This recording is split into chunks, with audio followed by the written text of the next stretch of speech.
అందరికీ వందనాలు. నా పేరు దివ్య. నేను CCM సండే స్కూల్ స్టూడెంట్ని. నేను చెప్పబోయేది ఆమెన్ అన్నదానికి అర్థము.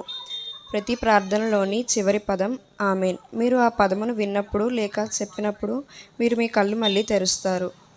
చిన్నప్పుడు ఎవరైనా ఆమెన్ అంటే ఇప్పుడు మనం ప్రార్థన చేయటం ముగించితిమి అని మనకు అర్థమవుతుంది. పెద్దయిన తర్వాత ఆమెన్ అను భావాన్ని మీరు మరింతగా అర్థం చేసుకుంటారు. ఆమెన్ అనగా నిజము, నిశ్చయము అని అర్థము.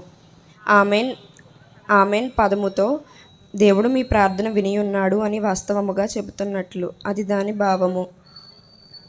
మీ ప్రార్థన దేవుడు వినవలనని ఆ పదము చెబుతుంది.